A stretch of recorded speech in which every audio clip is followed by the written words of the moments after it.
తాకట్టులో ఉన్న బంగారాన్ని విడిపించి ఆ రోజున్న మార్కెట్ ధర కట్టి మిగిలిన డబ్బును మీకు అందిస్తుంది ఎస్వీఎస్ గోల్డ్.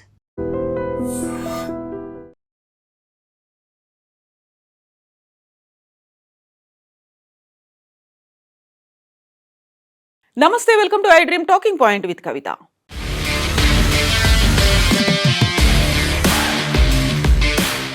పశ్చిమాసియాలో కొనసాగుతున్న ఘర్షణలను ముగించే లక్ష్యంతో అమెరికా చేసిన శాంతి ప్రతిపాదనను ఇరాన్ తిరస్కరించింది.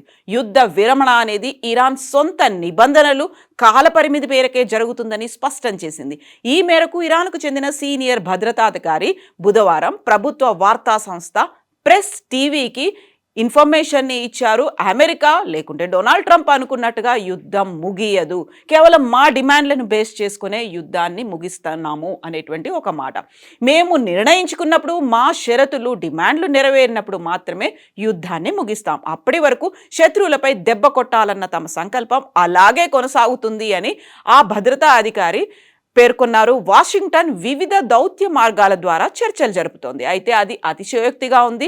యుద్ధ రంగంలో అమెరికా వైఫల్యం చెందిందనే వాస్తవాన్ని దాచిపెట్టి సంబంధం లేని ప్రతిపాదనలతో అది ముందుకొస్తోంది. అమెరికా వైఫల్యంతోనే శాంతి ప్రతిపాదనలు లేకుంటే 5 రోజుల విరమణ అనేది వచ్చింది అనేటువంటి మాటని ఆ ఆఫీసర్లు చెప్తున్నారు.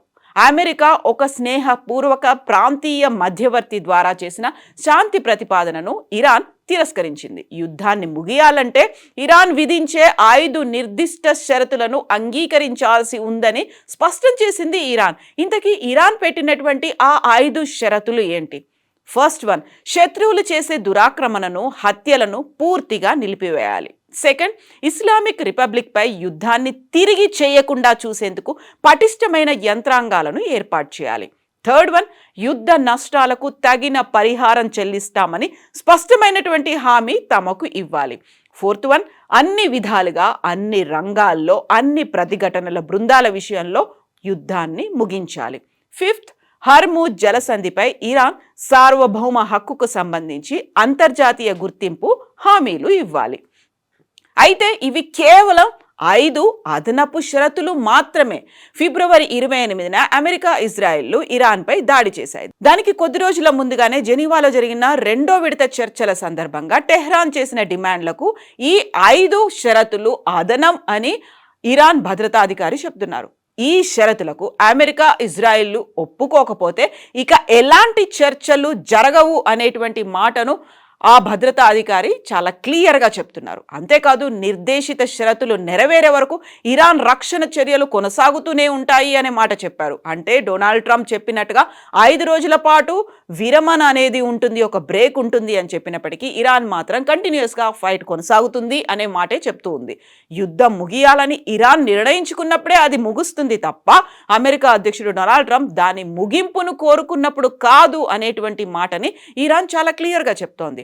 అయితే దీనికి ట్రంప్ కొన్ని ప్రతిపాదనలు కూడా చేశారు. అంతకు ముందే అమెరికా అధ్యక్షుడు డొనాల్డ్ ట్రంప్ నాయకత్వంలోని ప్రభుత్వం ఇరాన్కు 15 పాయింట్ల కాల్పుల విరమణ ప్రతిపాదనను అందజేసింది. ఆ సీజ్ ఫైర్ ప్రణాళికను పాకిస్తాన్ మధ్యవర్తుల ద్వారా ఇరాన్ అధికారులకు చేరవేసినట్టుగా వార్తలు అందుతున్నాయి.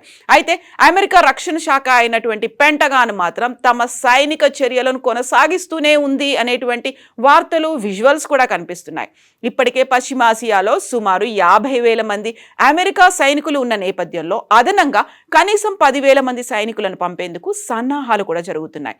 ముఖ్యంగా 82వ ఎయిర్బోర్న్ డివిజన్ నుంచి సైనికులను తరలించనున్నట్టుగా వార్తలు వెలువడుతున్నాయి.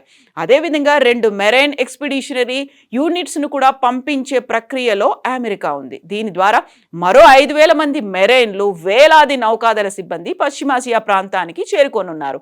ఈ చర్యలన్నీ చూస్తుంటే అమెరికా ఒకవైపు చర్చలకు సిద్ధమవుతున్నట్టుగా కనిపిస్తూనే మరోవైపు యుద్ధానికి కూడా సిద్ధంగా ఉందన్న సంకేతాలు కూడా స్పష్టంగా కనిపిస్తున్నాయి. ఈ పరిణామాలు ఇజ్రాయెల్ అధికారులను ఆశ్చర్యానికి కూడా గురి చేశాయి. ఎందుకంటే డొనాల్డ్ ట్రంప్ 5 రోజుల బ్రేక్ అనౌన్స్ చేసినప్పుడు ఇజ్రాయెల్ దాన్ని యాక్సెప్ట్ చేయలేదు. ఇరాన్ కూడా యుద్ధాన్ని కంటిన్యూ చేస్తూనే ఉంది. ఇప్పటి వరకు ఇరాన్పై కఠిన చర్యలు కొనసాగించాలని కోరుతున్న ఇజ్రాయెల్ నేతలు అకస్మాత్తుగా అమెరికా సీజ్ ఫైర్ ప్రతిపాదనను చేయడంపై ఆశ్చర్యం వ్యక్తం చేసినట్టుగా సమాచారం అందుతోంది.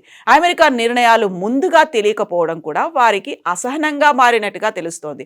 అసలు డొనాల్డ్ ట్రంప్ ఎప్పుడు ఎలాంటి నిర్ణయం తీసుకోబోతున్నారు అనేది ఎవరికి అంతుపట్టని వ్యవహారంగా మారింది. ఒకవైపు అమెరికాలో కూడా డొనాల్డ్ ట్రంప్ తీసుకున్నటువంటి నిర్ణయాలు, ప్రతిపాదనలు, డెసిషన్లు, డెడ్ లైన్లు అనేవి ఆశ్చర్యానికి గురి చేస్తున్నటువంటి సమయంలో ఇజ్రాయెల్ కూడా యుద్ధాన్ని కంటిన్యూ చేయాలని కోరుకుంటోంది. ఇరాన్ మాత్రం తాము పెట్టినటువంటి కండిషన్స్తో పాటుగా తాము అనుకున్నప్పుడు మాత్రమే యుద్ధం ముగుస్తుంది అనేటువంటి వార్తల్లోని మాటల్ని, స్టేట్మెంట్లని ఇరాన్ కూడా చాలా గట్టిగానే చెప్తోంది. బట్ ఈ 28కి 4 వీక్స్ అనేవి కంటిన్యూ అయిపోతాయి. కంప్లీట్గా నెల రోజులు గడిచిన తర్వాత సెకండ్ మంత్లోకి ఎంటర్ అవుతుంది. అలాగే 5 రోజుల డెడ్ లైన్ అనేది కూడా, 5 రోజులు పెట్టినటువంటి విరమణ కూడా, బ్రేక్ అనేది కూడా పూర్తవుతుంది 28 కల్లా. What next? ఏం జరగబోతోంది? డొనాల్డ్ ట్రంప్ మళ్ళీ ఏదైనా మాట మారుస్తారా? ఇజ్రాయెల్, ఇరాన్లు ఏం చెయ్యబోతున్నాయి? ఈ 3 దేశాలు ప్రపంచవ్యాప్తంగా ప్రతి చోట, ప్రతి దేశంలో కూడా ప్రభావాన్ని చూపిస్తున్నటువంటి నేపథ్యంలో 28 తర్వాత మళ్ళీ ఇది కంటిన్యూ అవబోతోందా? ఏం జరుగుతోంది? ఎవరు మధ్యవర్తిత్వం వహించాలి? బోల్డ్ అన్ని క్వశ్చన్ మార్క్స్ అయితే కనిపిస్తున్నాయి. మీరేమనుకుంటున్నారో కామెంట్స్ రూపంలో తెలియజేయండి.